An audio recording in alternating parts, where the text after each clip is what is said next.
Τι γίνεται όταν ο αθλητισμός, η μουσική και η μόρφωση θεωρούνται επικίνδυνα? Όταν μια φανέλα με γαλανόλευκες ρίγες γίνεται αιτία σύλληψης? Όταν το να είσαι Έλληνας, νέος και σπουδαστής αρκεί για να σε στείλει στην αγχώνη? Ο σύλλογος Πόντος της Μερζιφούντας δεν ήταν απειλή, ήταν έμπνευση. Και γι' αυτό έπρεπε να σιωπήσει. Σε αυτό το βίντεο θα μάθουμε την ιστορία μιας ομάδας που δεν λύγησε ποτέ. Μιας γενιάς που χάθηκε, αλλά άφησε πίσω της φλόγα. Καιρός να την ανάψουμε ξανά.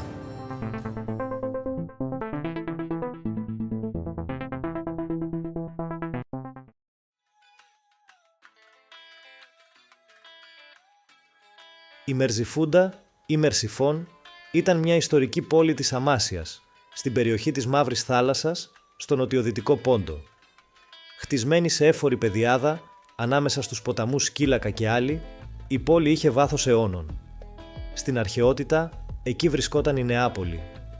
Πάνω στα ερείπια της χτίστηκε η Μερζιφούντα, γνωστή και με πολλά άλλα ονόματα όπως Φαζιμόν, Μαρζιφούν, Μερσιβάν. Στη Βυζαντινή περίοδο ονομαζόταν μάλλον Ηλιούπολη. Μερικοί ιστορικοί την ταυτίζουν με τη γενέτειρα της Αγίας Βαρβάρας, αλλά αυτό δεν είναι σίγουρο, μιας και υπάρχουν και άλλες εκδοχές. Το βέβαιο είναι πως στις αρχές του 20ου αιώνα η πόλη μετρούσε περίπου 20.000 κατοίκους, Έλληνες, Αρμένιους και Μουσουλμάνους.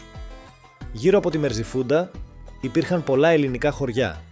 Ο ακριβής αριθμός των Ελλήνων που ζούσαν σε αυτά δεν μας είναι γνωστός.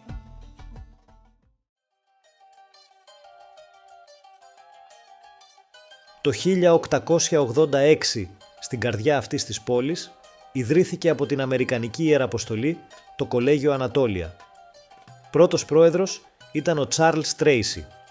Οι μαθητές ήταν κυρίως ελληνικής και αρμενικής καταγωγής. Οι περισσότεροι ζούσαν μέσα στο σχολείο, ως οικότροφοι. Το διδακτικό προσωπικό αποτελούνταν από Έλληνες, Αρμένιους και Αμερικανούς καθηγητές. Από το 1893 ξεκίνησε να λειτουργεί και παρθεναγωγείο στις εγκαταστάσεις του, δίνοντας την ευκαιρία σε πολλά κορίτσια της εποχής να μορφωθούν. Το Κολέγιο Ανατόλια δεν ήταν απλώς ένα σχολείο. Ήταν ο πνευματικός πνεύμονας της Μερζιφούντας. Ένα ίδρυμα που ένωνε μαθητές σε μια εποχή διχασμών. Ένα μέρος ελεύθερης σκέψης και μόρφωσης. Για την πόλη ήταν τιμή. Για το καθεστώς που θα ακολουθούσε ήταν απειλή.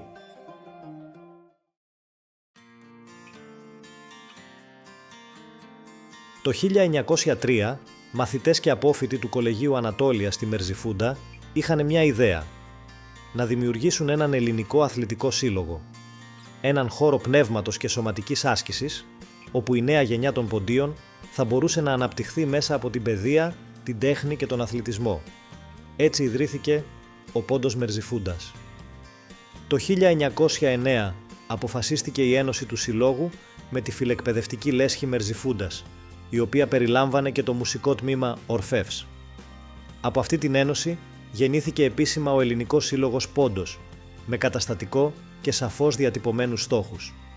Σύμφωνα με το άρθρο 2 του καταστατικού, που εγκρίθηκε και τέθηκε σε εφαρμογή στις 21 Ιανουαρίου 1909, σκοπός του συλλόγου ήταν η πνευματική, σωματική και αισθητική καλλιέργεια των μελών μέσα από τη φιλική ένωση όλων των Ελλήνων σπουδαστών της σχολής. Ο σύλλογος είχε 3 βασικά τμήματα: το φιλολογικό τμήμα, που οργάνωνε συζητήσεις, διαγωνισμούς, λογοτεχνικές βραδιές και εξέδιδε το περιοδικό Πόντος από το 1910. Επίσης, κατάφερε να δημιουργήσει μια αξιόλογη βιβλιοθήκη. Το μουσικό τμήμα, με διευθυντή τον καθηγητή Σιρηνίδη, που διέθετε ορχήστρα εγχόρδων από το 1913, με ρεπερτόριο που περιλάμβανε ελληνικά και ευρωπαϊκά έργα. Συμμετείχε σε εκδηλώσεις της σχολής και των Ελλήνων της Μερζιφούντας. Τέλος, το αθλητικό τμήμα, που είχε ομάδα ποδοσφαίρου και στίβου, ενώ είναι πιθανό να υπήρχαν και άλλα αθλήματα, χωρίς όμως σαφή τεκμηρίωση. Οι αγώνες που συμμετείχαν ήταν φιλικοί, καθώς δεν υπήρχαν επίσημα πρωταθλήματα στην περιοχή. Οι δραστηριότητες, τα σκορ και οι επιδόσεις των αθλητών καταγράφονταν συστηματικά. Σύμφωνα με τον Θεοφάνη Μαλκίδη, στο βιβλίο του «Ο Ελληνικός Αθλητικός Σύλλογος Πόντος Μερζιφούντας, από το γήπεδο στην Αγχώνη», ο σύλλογος αποτελούσε σύμβολο πειθαρχίας συνέπειας και εθνικής υπερηφάνειας. Στην ακμή του έφτασε τα 180 μέλη και είχε πλούσια δράση. Οι αθλητές του συλλόγου φορούσαν φανέλες με λευκές και γαλάζιες ρίγες εμπνευσμένες από την ελληνική σημαία και λευκά σορτσάκια.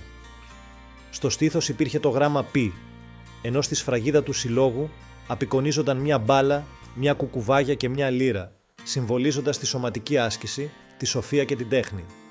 Ο αθλητικός και φιλεκπαιδευτικός ελληνικός σύλλογος Πόντος ήταν κάτι πολύ περισσότερο από μια λέσχη.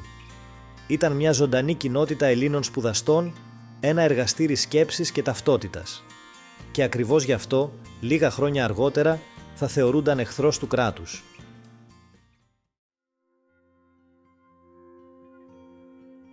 Ενώ ο Σύλλογος Πόντος συνέχιζε τη δράση του με αθλητικούς αγώνες και πολιτιστικές εκδηλώσεις, το πολιτικό κλίμα στην περιοχή άλλαζε μέρα με τη μέρα. Και όχι προς το καλύτερο. Με την άνοδο του κινήματος των Νεότουρκων, αρχικά όλα έμοιαζαν να κυλούν ομαλά για τους Έλληνες της Μερζιφούντας. Οι ίδιοι οι Νεότουρκοι καθησύχαζαν τον πληθυσμό, δηλώνοντας πως εγκαινιάζεται μια νέα εποχή δημοκρατίας, ισονομίας, ελεύθερης έκφρασης και ειρηνικής συνύπαρξης ανάμεσα σε ανθρώπους διαφορετικών εθνικοτήτων και θρησκειών. Μόλις όμως πέρασε λίγος καιρός, το προσωπείο έπεσε και πίσω του φάνηκε καθαρά το οργανωμένο σχέδιο εξόντωσης του χριστιανικού και ελληνικού στοιχείου από τον Πόντο και τη Μικρά Ασία γενικότερα.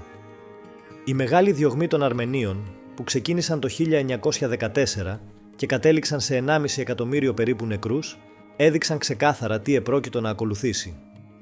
Μετά από λίγο ξεκινούν οι πρώτες μεγάλες διώξεις κατά των Ελλήνων, θανατώσεις, εξορίες, καταναγκαστικά έργα και δημεύσεις περιουσιών. Ο στόχος ήταν να εξαφανιστεί κάθε πνευματικός και κοινωνικός ιστός του ελληνισμού. Το Κολέγιο Ανατόλια αναγκάζεται να αναστείλει τη λειτουργία του την ίδια χρονιά, λόγω του Πρώτου Παγκοσμίου Πολέμου. Τα τουρκικά στρατεύματα καταλαμβάνουν τις εγκαταστάσεις. Ο Σύλλογος Πόντος δεν έχει άλλη επιλογή. Πάβει τη λειτουργία του. Το 1919, με την υποχώρηση του πολέμου, το Κολέγιο και ο Σύλλογος επαναλειτουργούν. Ο Αθλητικός Ελληνικός Σύλλογος Πόντος επανέρχεται με αναπτερωμένο ηθικό. Τα μέλη του συγκροτούνται ξανά, σχεδιάζουν νέες δράσεις και επιστρέφουν στις αξίες που τον είχαν θεμελιώσει. Στις τελευταίες εκλογές που έγιναν τον Μάιο του 1920, εκλέγονται πρόεδρος ο καθηγητής Δημήτρης Θεοχαρίδης, αντιπρόεδρος ο Χαράλαμπος Ευσταθιάδης, γραμματέας ο Αναστάσιος Παυλίδης, ταμείας ο Σιμεών Ανανιάδης και υπεύθυνος αθλητικού τμήματος ο Γρηγόριος Τσακάλοφ. Ο Σιμεών Ανανιάδης ήταν από τα πιο δραστήρια μέλη και εξαιρετικός αθλητής στίβου. Γεννήθηκε στη Σαμψούντα και εισήχθη στο Ανατόλια το 1919. Ήταν από τους πιο ελπιδοφόρους νέους του συλλόγου. Μερικούς μήνες αργότερα όλα τελείωσαν. Όλα τα παραπάνω μέλη συνελήφθησαν από τις τουρκικές αρχές με την κατηγορία της επαναστατικής δράσης. Μόνο ένας γλίτωσε, ο Γρηγόριος Τσακάλοφ, όχι επειδή ήταν λιγότερο ενεργός, αλλά επειδή είχε ρωσική υπηκοότητα. Για τους υπόλοιπους, η μοίρα είχε ήδη προδιαγραφεί.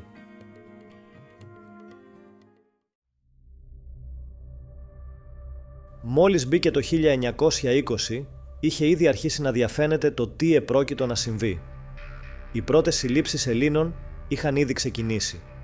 Ήταν το προανάκρουσμα ενός σχεδίου που προχωρούσε μεθοδικά, ψυχρά και χωρίς κανένα ηθικό φραγμό. Η κεμαλική εξουσία είχε αποφασίσει να εξουδετερώσει την ελίτ του ελληνικού στοιχείου, τους πιο μορφωμένους, τους πιο δραστήριους, εκείνους που μπορούσαν να εμπνεύσουν. Και το έκανε χωρίς ίχνος δισταγμού. Ήταν 12 Φεβρουαρίου του 1921. Εκατοντάδες Τούρκοι στρατιώτες, υπό τις διαταγές του Κεμαλικού στρατού, περικυκλώνουν το Κολέγιο Ανατόλια στη Μερζιφούντα. Εισβάλλουν στις εγκαταστάσεις αναζητώντας όπλα, εκρηκτικά, αποδείξεις συνωμοσίας. Δεν βρίσκουν τίποτα. Στη συνέχεια, εισβάλλουν στο γραφείο του Αμερικανού Προέδρου του Κολεγίου, George White. Εκεί, εντοπίζουν έναν χάρτη, έναν απλό ιστορικό χάρτη που απεικονίζει την περιοχή του Πόντου στην αρχαία και κλασική εποχή. Αυτό ήταν αρκετό για να ξεκινήσει η επόμενη φάση. Οι στρατιώτες κατευθύνονται στη βιβλιοθήκη του Συλλόγου Πόντος. Εκεί βρίσκουν πλήθος βιβλίων στα ελληνικά και αρχαιοελληνικά, βιβλία ιστορίας, λογοτεχνίας, φιλοσοφίας. Αυτό από μόνο του τους εξοργίζει, αλλά αυτό που τους εξοργίζει περισσότερο έρχεται λίγο μετά.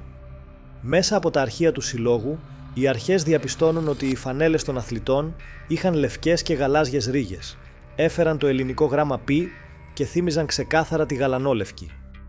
Αυτό για το κεμαλικό κράτος ήταν απόδειξη επαναστατικής δράσης. Όλα τα ελληνικά βιβλία κατασχέθηκαν αμέσως. Ο Αθλητικός Σύλλογος Πόντος θεωρήθηκε και κατηγορήθηκε ως επαναστατικός. Από εκείνη τη στιγμή όλα έγιναν μεθοδικά και γρήγορα. Οι επικεφαλείς του συλλόγου κλήθηκαν στην αίθουσα του Προέδρου White και συνελήφθησαν μπροστά στα μάτια του.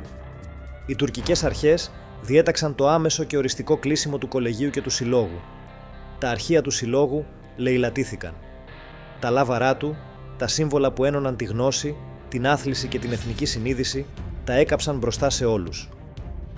Το κολέγιο επαναλειτουργήσε ξανά στη Θεσσαλονίκη το 1924 με τη βοήθεια του Ελευθερίου Βενιζέλου.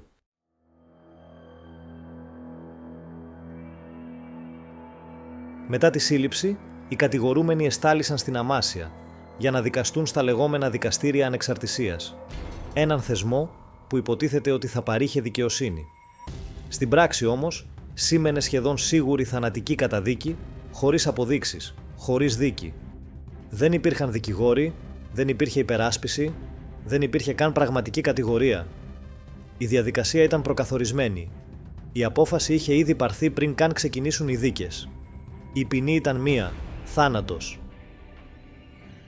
Ανάμεσα στους καταδικασμένους υπήρχαν εκπαιδευτικοί του Κολεγίου Ανατόλια, μαθητές, αθλητές του Συλλόγου Πόντος και πολλοί άλλοι Έλληνες και Αρμένιοι της πόλης. Ξεχωριστή θέση έχει ο Σιμεών Ανανιάδης, ο νεαρός αθλητής του Στίβου από τη Σαμψούντα. Σύμφωνα με μαρτυρίες, ο Ανανιάδης μαζί με εκατοντάδες άλλους Έλληνες και Αρμένιους βασανίστηκε, εξευτελίστηκε και υπέμεινε φρικτές συνθήκες κράτησης για μήνες πριν οδηγηθεί στην αγχώνη.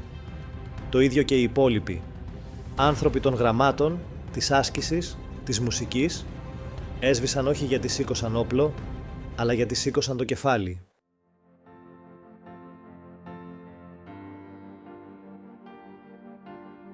Ο Ελληνικός Αθλητικός Σύλλογος Πόντος της Μερζιφούντας δεν ήταν απλώς μια ομάδα νέων που έπαιζε ποδόσφαιρο. Ήταν κάτι πολύ μεγαλύτερο. Ένα κύτταρο πολιτισμού, γνώσης και συλλογικής ταυτότητας μέσα σε έναν κόσμο που γκρεμιζόταν. Και παρόλο που εκτελέστηκε, διαλύθηκε και εξαφανίστηκε μεθοδικά, η μνήμη του δεν έσβησε ποτέ πραγματικά. Τα τελευταία χρόνια το όνομά του επιστρέφει. Πολλοί πολιτιστικοί σύλλογοι, σωματεία και τοπικές κοινότητες σε όλη την Ελλάδα έχουν τιμήσει τον Πόντο Μερζιφούντας μέσα από εκδηλώσεις, αγώνες μνήμης και αφιερώματα. Ακόμα και στην Αυστραλία, Έλληνες της Διασποράς διοργάνωσαν αντίστοιχες εκδηλώσεις, αποδεικνύοντας πως η ιστορία του συλλόγου έχει ξεπεράσει τα σύνορα και ζει στην καρδιά της ομογένειας. Παράλληλα, πολλά άρθρα και μελέτες, τόσο στον έντυπο όσο και στον ηλεκτρονικό τύπο, αναδεικνύουν το γεγονός. Γράφουν και συνεχίζουν να γράφουν για έναν σύλλογο που χάθηκε πρακτικά, αλλά έμεινε ηθικά και ιστορικά ζωντανός. Γιατί αυτός ο σύλλογος δεν ήταν μόνο αθλητισμός. Ήταν εκπαίδευση, συνείδηση, πολιτισμός. Και όσο υπάρχουν άνθρωποι που τον θυμούνται, που μιλούν για αυτόν, ο Πόντος της Μερζιφούντας δεν έχει χαθεί. Απλώς περιμένει να ξαναϋποθεί η ιστορία του. Από στόμα σε στόμα και από γενιά σε γενιά.